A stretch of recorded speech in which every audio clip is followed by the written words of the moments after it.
शांति। आज की तारीख है 15/5/16 और आज हम किसकी मुरली सुनेंगे?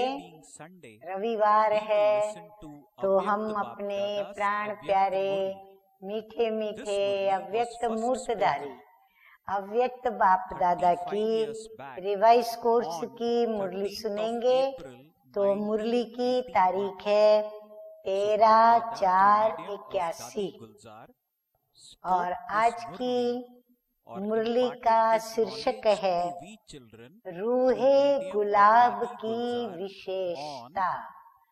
रूह कहते हैं आत्मा को, और आत्मा जो कि एक गुलाब के पुष्प की तरह जो सर्व गुणों से शक्तियों से संपन्न बनती है, जिसमें रंग भी सुंदर हो, रूप भी सुंदर हो और उसकी खुशबू भी बहुत ही मन भावक हो। तो रूहे गुलाब अर्थात चैतन्य, जिसका बागबान स्वयं परम पिता परमात्मा है। तो रूहे गुलाब की विशेषताएं क्या क्या हैं, वो आज मीठे मीठे बाप दादा ने वर्णन की है। तो आप नंबरवार नोट करते चले जाएंगे। जहाँ तक मेरा ख्याल है, इस मुरली के अंदर करीब करीब 36 से 40 रूहे गुलाब की विशेषताएं बाबा ने समझाई है, सुनाई है, और हम बच्चों को चेक करते जाना है कि हमारे अंदर उसमें से कितनी विशेषताएं धारण हमने की है। तो मीठे मीठे बाप दादा कहते हैं कि आज बागबान अपने रूहे गुलाब बच्चों को देख रहे हैं। हर एक का चेहरा इतना हर्षित हो गया, मैं भी देख रही हूँ, गुलाब की तरह गुलाबी गुलाबी और खिल उठा है। तो आज बागबान अपने रूहे गुलाब बच्चों को देख रहे हैं। चारों ओर के रूहे गुलाब बच्चे बाप दादा के सन्मुख हैं। हाँ, ये तो बाप दादा की विशेषता है कि विश्व के किसी भी कोने में हम अकेले भी क्यों न बैठे हों, लेकिन बाप दादा हम बच्चों को सन्मुख में निहारते हैं। साकार में चाहे कहाँ भी बैठे हैं। आज आधे भाई बहन नीचे छोटे हॉल में मुरली सुन रहे हैं। तो बाबा कहते हैं कहाँ भी बैठे हैं, लेकिन बाप दादा उन्हों को भी अपने नैनों के सामने ही देख रहे हैं। कितनी विचित्र बात है। निराकार बाप, जिसको आंखें नहीं, नैन नहीं, फिर भी सभी को देख रहे हैं। अभी भी बाप दादा बच्चों के संकल्पों को सुन रहे हैं। हाँ, कान नहीं, फिर भी बच्चों के संकल्पों की आवाज बाप दादा सुन रहे हैं। सभी सन्मुख मुरली सुनना चाहते हैं, लेकिन नीचे होते हुए भी बाप दादा बच्चों को सामने देख रहे हैं। हर एक रूहे गुलाब की खुशबू बाप दादा के पास आ रही है। तो सब नंबरवार, लेकिन इस समय सभी एक बाप दूसरा न कोई इस रूहानी खुशबू में नंबर 1 स्थिति में स्थित है। हाँ, बाबा कहते हैं हर एक नंबर 1 स्थिति में स्थित होकर के बैठे हैं। इसलिए रूहानी खुशबू वतन तक भी पहुंच रही है। हाँ, रूहानी खुशबू के वाइब्रेशन वतन तक पहुंचे हैं। रूहानी खुशबू की विशेषताएं जानते हो? हाँ, अब जिसमें रूहानी खुशबुएं हैं, उनके लक्षण, उनकी विशेषताएं बाबा अभी वर्णन करते जाएंगे। तो पहले तो बाबा कहते हैं उनकी विशेषताएं किस आधार पर है, किस आधार पर रूहानी खुशबू सदा काल एक रस और दूर दूर तक फैलती है, अर्थात प्रभाव डालती है। क्या ये जानते हो बच्चे? तो इसका मूल आधार क्या है? रूहानी खुशबू दूर दूर तक फैले, उसका आधार क्या है? तो बाबा कहते हैं रूहानी वृत्ति। हम आत्माओं की जो वृत्ति है, जितनी शुद्ध पवित्र है, उतना वो दूर दूर तक फैलती है। सदा वृत्ति में रहे। हाँ, क्या रहे? कि रूह को देख रहे हैं। हाँ, हमारी वृत्ति में क्या हो? मैं आत्मा को देख रही हूँ, रूह से ही बोल रहे हैं। हाँ, तो जिनमें खुशबू होगी वो क्या करेंगे? नंबर 1 आप सब देखते जाइए, लिखते जाइए। एक तो रूह को देखेगी, रूह से बोल रही है, माना बातें कर रही है। रूह ही अलग अलग अपना पाठ बजा रहे हैं। फिर मैं रूह हूँ, तो सदा सुप्रीम रूह की छत्र छाया में चल रहा हूँ। मैं रूह हूँ। हाँ, ये भी बात पक्की हो।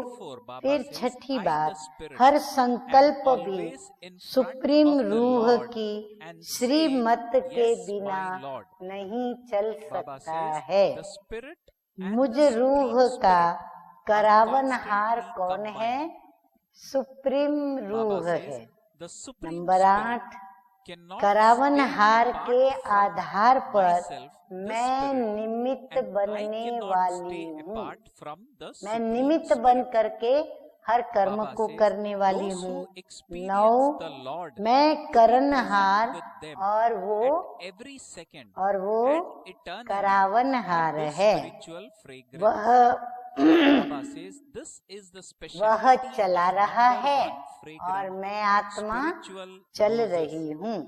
10, हर डायरेक्शन पर मुझ रूह के लिए, हर डायरेक्शन पर मुझ रूह के लिए संकल्प, बोल और कर्म में सदा हजूर हाजिर है। वाह, हम बच्चों का भाग्य। हाँ, क्या कहना। तो वो हजूर हाजिर है, इसलिए हजूर के आगे सदा मुझ रूह की जवाब में क्या होगा? जी हजूर है। वो हाजिर है और हम भी उनकी श्रीमत पर जी हजूर हम हाजिर हैं। 11, सदा रूह और सुप्रीम रूह हम कंबाइंड हैं। बाबा और मैं कंबाइंड स्वरूप में हैं। 12, सुप्रीम रूह मुझ रूह के बिना रह नहीं सकता और मैं सुप्रीम रूह के बिना रह नहीं सकता। हम अलग हो नहीं सकते। ऐसे हर सेकंड हजूर को हाजिर अनुभव करने वाले। नंबर 13, सदा रूहानी खुशबू में अविनाशी हैं। नंबर 14, और एक रस रहते हैं। ये है नंबर 1 खुशबूदार रूहे गुलाब की विशेषता। अच्छा, आगे बाबा अटकते नहीं। बाबा और हम बच्चों की क्या रूहे गुलाब जो नंबर 1 है, उनकी महिमा करते हुए 15 नंबर की बात बता रहे हैं। ऐसे की दृष्टि में भी सदा सुप्रीम रूह समाया हुआ होगा। उनके नैनों में कौन समाया हुआ होगा? वह सुप्रीम टीचर, बाप, सतगुरु। फिर नंबर 16, वह बाप की दृष्टि में और बाप उनकी दृष्टि में समाया हुआ होगा। हाँ, वो भी बाप की दृष्टि में ऐसे ही समाया हुआ होगा।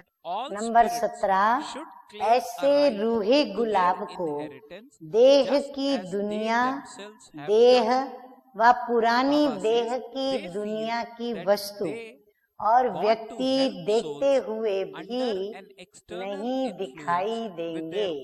हाँ, वो देखते हुए भी न देह देखेगा, न देह की दुनिया देखेगा, न देहधारियों को देखेगा। देह द्वारा बोल रहा हूँ, लेकिन देखता वो रूह को। नंबर 19, ये नंबर 18 था, फिर नंबर 19 है, बोलता रूह से है, क्योंकि उनके नैनों की दुनिया में सदा रूहानी दुनिया है।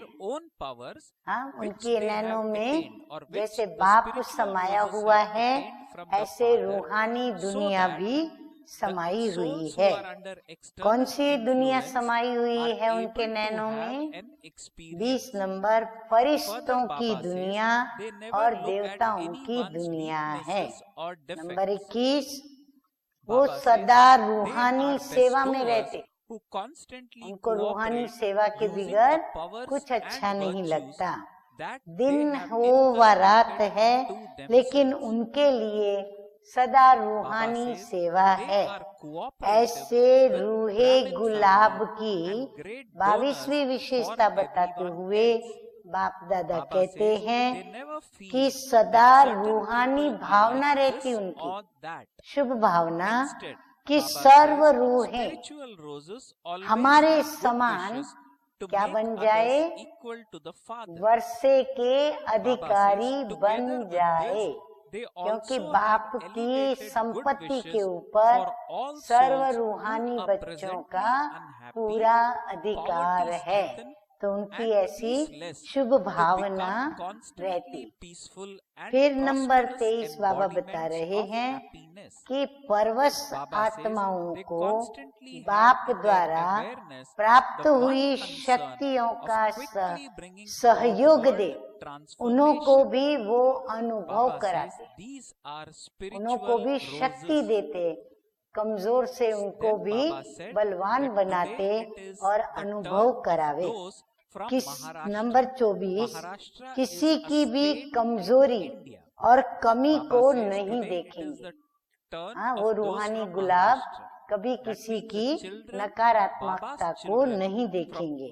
25, अपने धारण किए हुए गुणों को, जो स्वयं ने धारण किए हैं, उन गुणों को, फिर शक्तियों को, उनका सहयोग देने वाले, गुणों का और शक्तियों का फिर सहयोग देने वाले सहयोगी दाता बनेंगे, फिर दाता स्वरूप वो होंगे। तो 25, 26, 27, 28 गुणों का, शक्तियों का सहयोग देने वाले वो दाता बनेंगे। नंबर 29, ब्राह्मण परिवार के लिए सहयोगी, अन्य आत्माओं के लिए फिर वो महादानी। फिर आगे 31 नंबर बाबा कहते हैं कि ये है ऐसा, ये वैसा है, ये ऐसा ही है, ये भावना नहीं, लेकिन इसको भी मैं बाप समान बनाऊं, ऐसी शुभ भावना हाँ उनके अंदर पलती है। नंबर 32, साथ साथ यही उनकी श्रेष्ठ कामना भी होती है, यानी इच्छा भी उनकी वही होती है, जिसको कहते हैं शुभ इच्छा। फिर नंबर 33, ये सर्व आत्माएं, उनके मन में इच्छा क्यों होती है?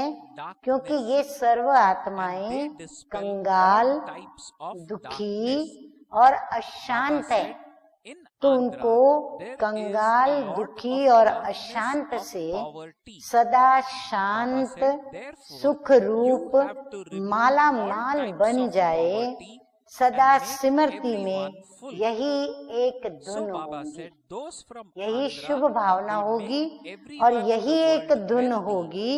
32 नंबर कि विश्व परिवर्तन जल्दी से जल्दी कैसे, उसी धुन में वो जुनून से सेवा करते रहेंगे। इसको कहा जाता है रूहे गुलाब। तो देखा बाबा ने कितनी सारी विशेषताएं बताई अब इन विशेषताओं को बार बार एक एक पढ़ते जाएं और एक एक प्रश्न स्वयं से पूछकर स्वयं की चेकिंग करते जाएं, नोट करते जाएं और फिर परिवर्तन के पुरुषार्थ को शुरू कर दें। आज महाराष्ट्र का टर्न है।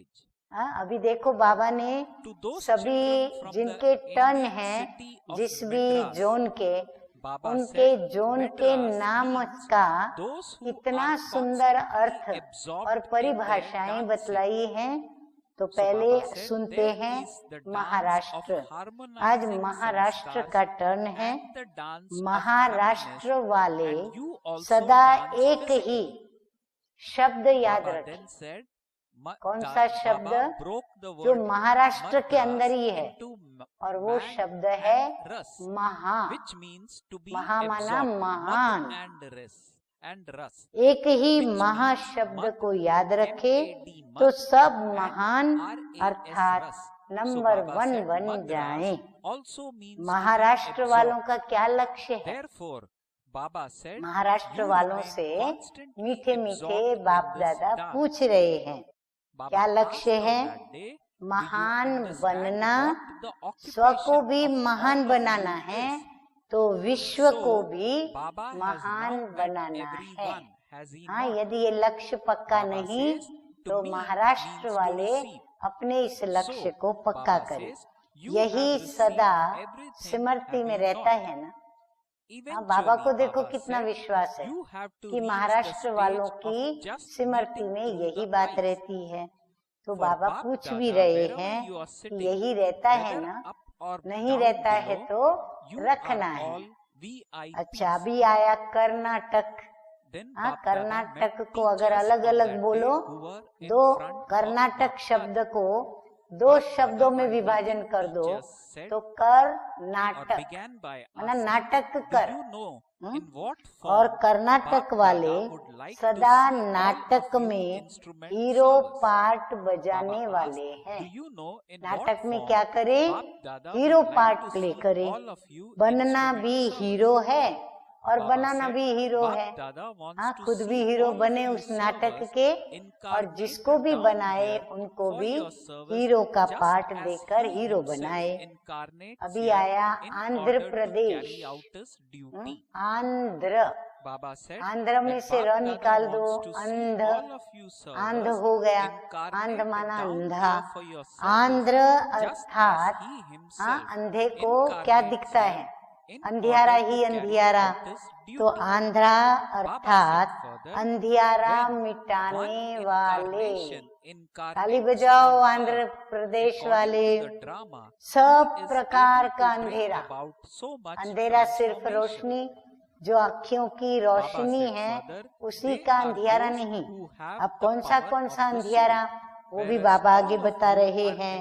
आंध्रा में गरीबी का अंधकार भी ज्यादा है, तो गरीबी को मिटाए सर्व को संपन्न बनाना है। अब गरीबी कौन सी? तो आंध्रा वाले विश्व को सदा साहूकार बनाने वाले हैं।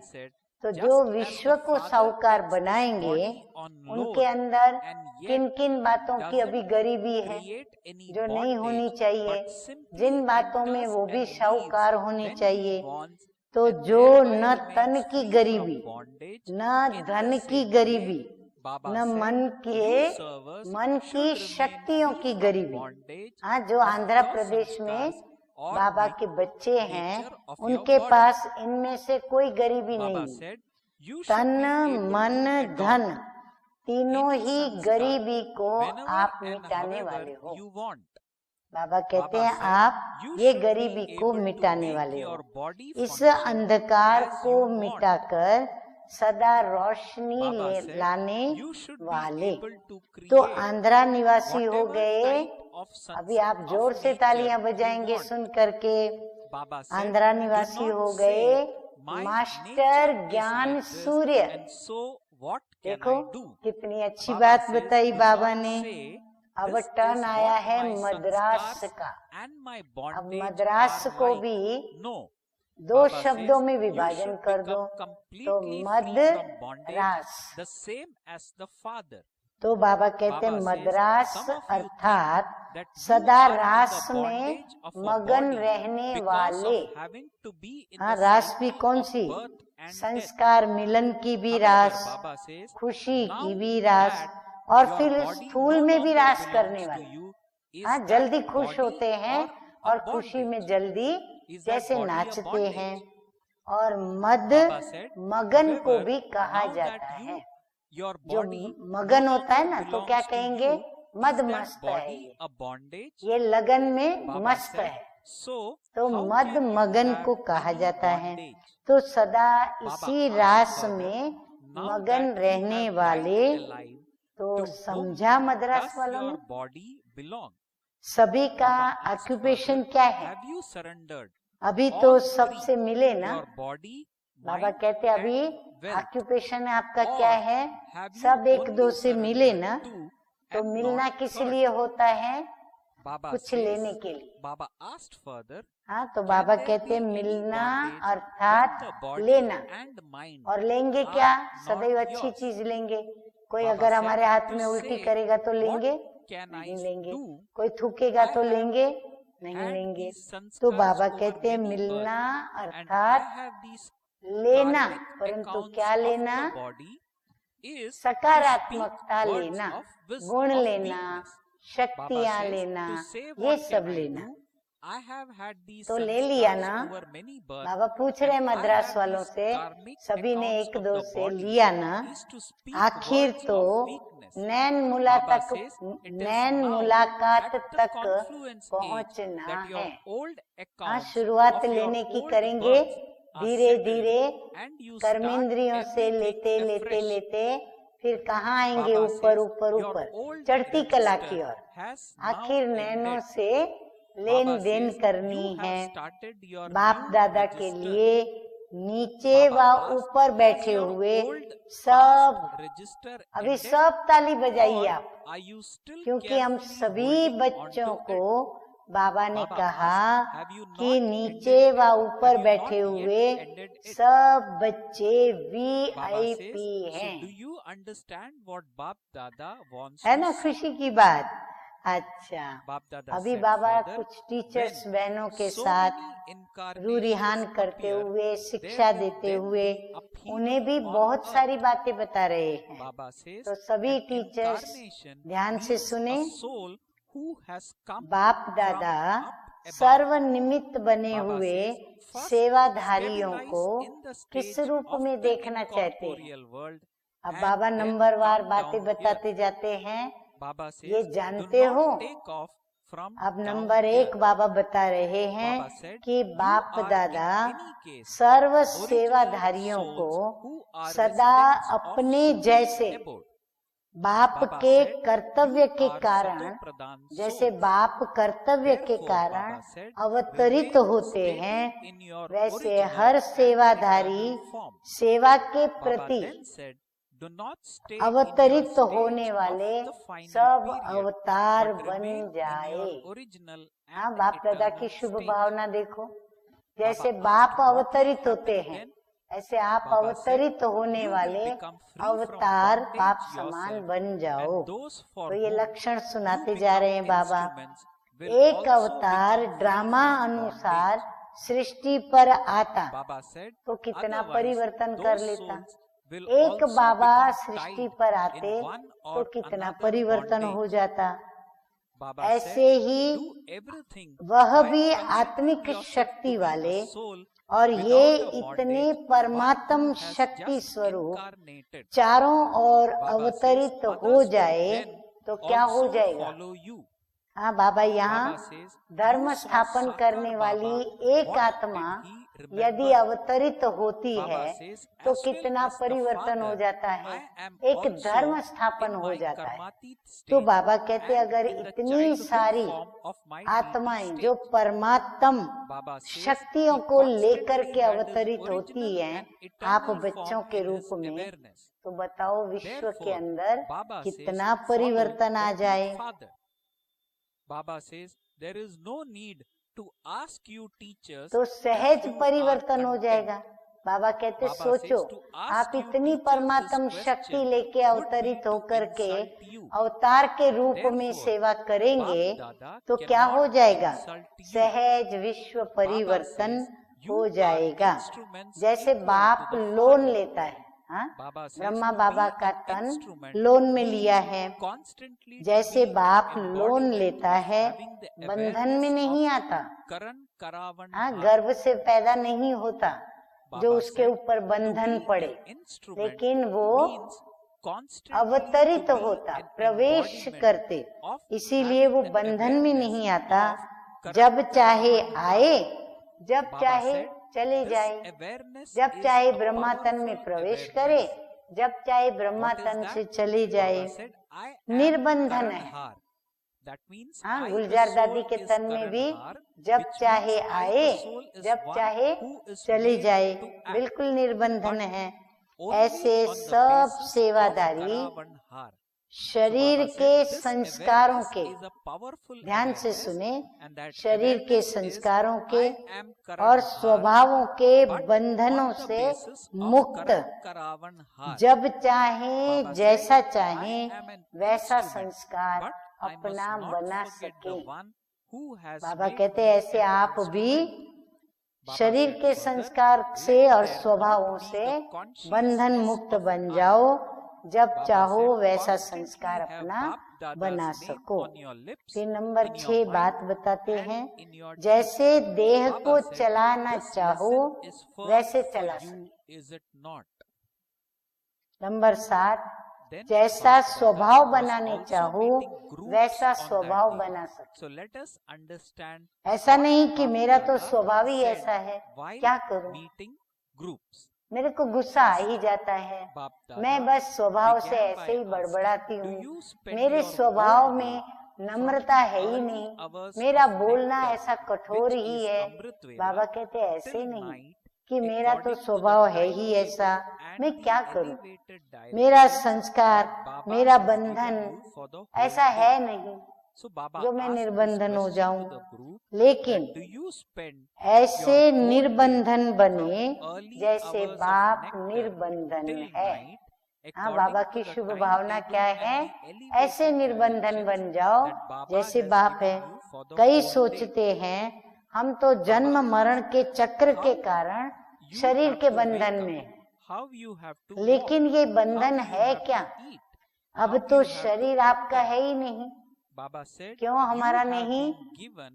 क्योंकि हमने बाबा को क्या कहा? तन भी तेरा, मन भी तेरा, धन भी तेरा। तो तन किसका हो गया? शरीर किसका हो गया? बाबा का हो गया। तो बाबा कहते अब शरीर तो आपका है ही नहीं, फिर बंधन आपका कहाँ से आया? हाँ, देखो बाबा की चतुराई, जब मर्जीवा बन गए तो शरीर किसका हुआ? जब आप मर गए तब ये शरीर किसका हुआ? तन मन धन तीनों अर्पण किया है या सिर्फ 2 अर्पण किया है? तन अर्पण नहीं किया, मन धन अर्पण किया। या किसी ने मन अर्पण नहीं किया, तन और धन अर्पण किया। किसी ने धन अर्पण नहीं किया, तन मन अर्पण किया। क्या ऐसे दो ही अर्पण किए हैं क्या? एक को नहीं किया। हाँ, 3 में से एक नहीं किया, 2 का किया। जब मेरा तन ही नहीं, मेरा मन ही नहीं, तो बंधन हो सकता है। यह भी कमजोरी के बोल है। कौन से बोल? क्या करें, जन्म जन्म के संस्कार हैं, शरीर का हिसाब किताब है। लेकिन सुनो ध्यान से, अब पुराने जन्म का पुराना खाता संगम युग पर समाप्त हुआ। मर गए माना समाप्त हुआ और नया शुरू किया। हाँ, हम ब्राह्मण बने, नई शुरुआत हो गई। अभी उधर का पुराना रजिस्टर समाप्त हुआ, पुरानी दुनिया का पुराना रजिस्टर समाप्त हुआ, नया शुरू किया। अभी उधर का पुराना रजिस्टर समाप्त हो गया या अभी तक संभाल कर रखा है? अब बाबा हम बच्चों से प्रश्न पूछ रहे हैं कि वो पुराना उधर का रजिस्टर जो आपका है वो समाप्त हो गया या अभी तक आप लोगों ने संभाल के रखा है? क्योंकि कईयों को शौक होता है ना कि पुराना संभाल करके रखेंगे, गठड़ियां बना के रखेंगे, छिपा कर रखेंगे, किसी के पास रखेंगे, पर रखेंगे। खत्म नहीं किया है क्या? बाबा पूछ रहे हैं। तो समझा कि बाप दादा क्या देखना चाहते हैं कि इतने सब अवतार प्रकट हो जाए तो सृष्टि पर क्या होगा? हलचल मचेगी ना? हाँ, सभी देखने वाले देखेंगे तो हलचल मच जाएगी। अवतार अर्थात ऊपर से आने वाली आत्मा मूल वतन की स्थिति में स्थित हो, ऊपर से नीचे आओ। बाबा कहते हैं हर कर्म करते हो ना तो ऐसे करो जैसे मूल वतन से आप नीचे उतरे हो और कर्म कर रहे हो। नीचे से ऊपर नहीं जाओ, है ही आप परम धाम वासी आत्मा। आप तो हो ही परम धाम निवासी आत्मा, इसीलिए ऊपर से नीचे आओ, अवतरित हो जाओ। और ये नीचे से ऊपर जाना माना गुजर जाना, मरना। सतो प्रधान आत्मा बन के आओ। ऊपर से आएंगे तो हम सतो प्रधान हैं, वहाँ हम सतो प्रधान बन के आएंगे। अपने आदि अनादि स्वरूप में रहो। हाँ, पवित्रता और स्वच्छता और सतो प्रधानता मेरा आदि अनादि स्वरूप है। अंत की स्मृति में नहीं रहो। क्या करे, ये 84वां अंतिम जन्म है इसीलिए हिसाब किताब है, नहीं। अनादि और आदि संस्कार, फिर क्या हो जाएगा? स्वयं भी निर्बंधन और जिनों की सेवा के निमित्त बने हो वह भी निर्बंधन हो जाएंगे। नहीं तो वह भी कोई न कोई बंधन में बंध जाते हैं। स्वयं निर्बंधन अवतरित हुई आत्मा समझकर कर्म करो तो और भी आपको फॉलो करेंगे। जैसे साकार बाप को देखा, क्या याद रहा? बाप के साथ मैं भी कर्मातीत स्थिति में हूँ या देवताई बचपन के रूप में? बाप दादा ने कर्मातीत स्थिति भी हमें दिखाई और फिर होने वाला भविष्य देवता जन्म में कैसे छोटा सा बाल कृष्ण होगा वह भी बाबा ने हमको दिखाया। अनादि आदि रूप सदा स्मृति में रहा तो फॉलो फादर। हाँ, बाबा ने दोनों स्वरूप दिखाए। टीचर्स से पूछने की जरूरत ही नहीं। क्या न पूछे बाबा? जैसे बाबा कहते ना, ब्राह्मणों को ये पूछने की जरूरत नहीं कि खुश राजी हो, क्योंकि ब्राह्मण माना ही खुश रहने वाले, खुशी में सभी को रखने वाले, राजी रहने वाले, राजी करने वाले।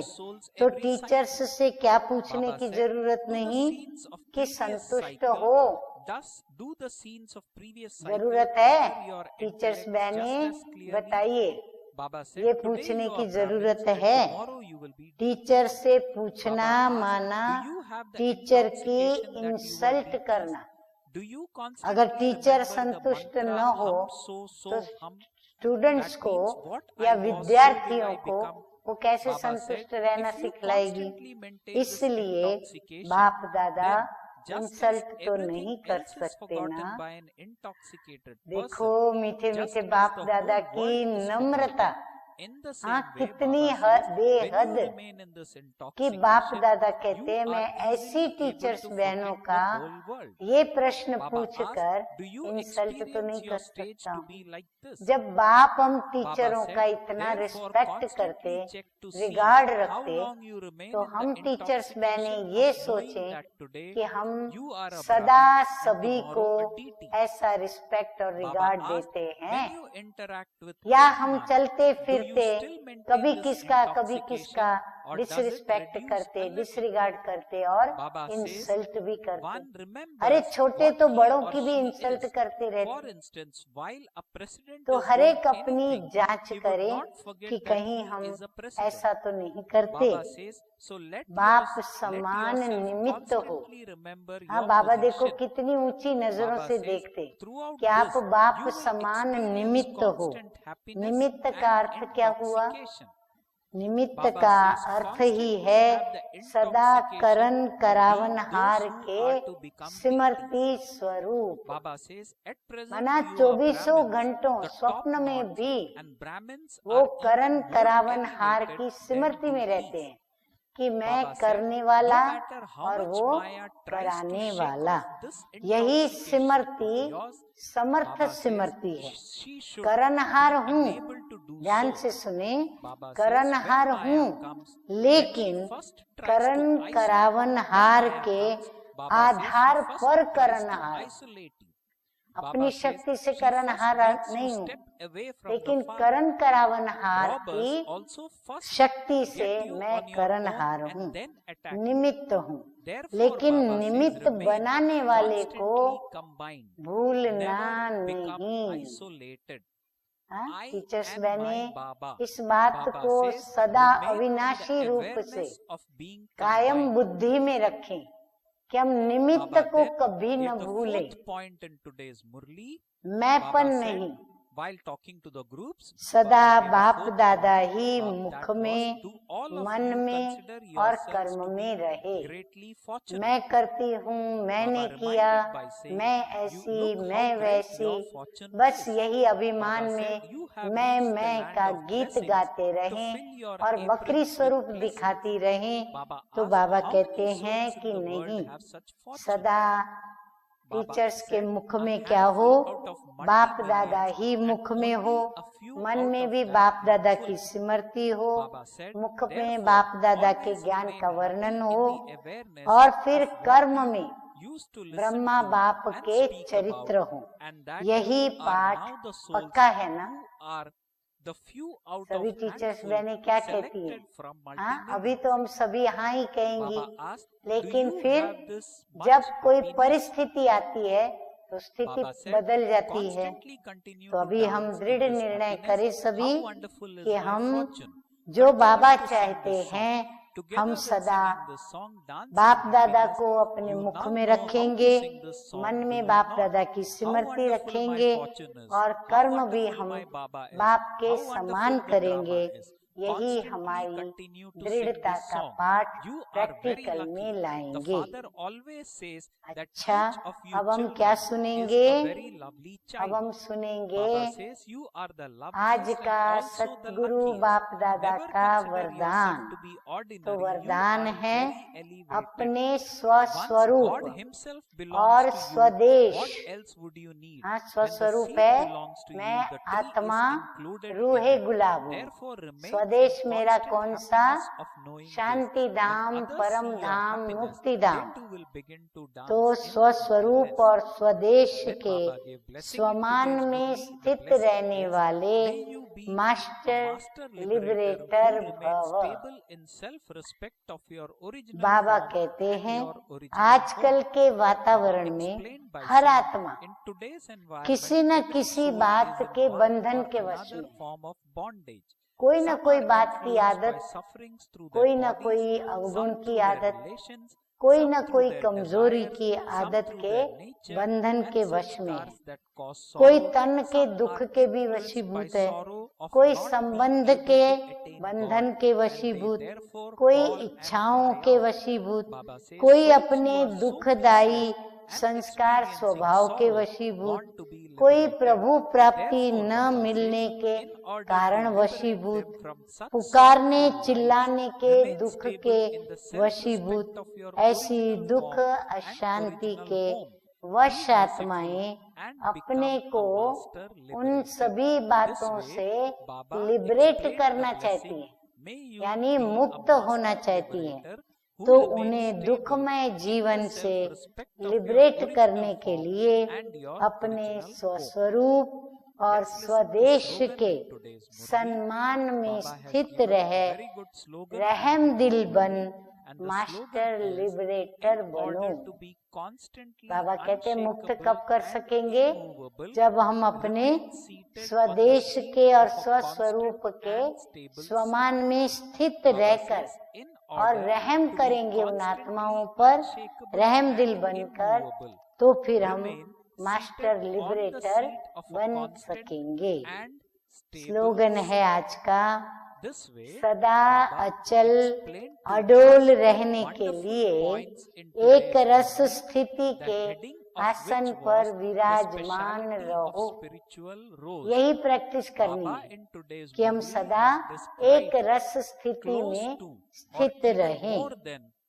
अच्छा, मीठे मीठे सिकिलदे बच्चों प्रति माता पिता बाप दादा का याद प्यार और गुड मॉर्निंग।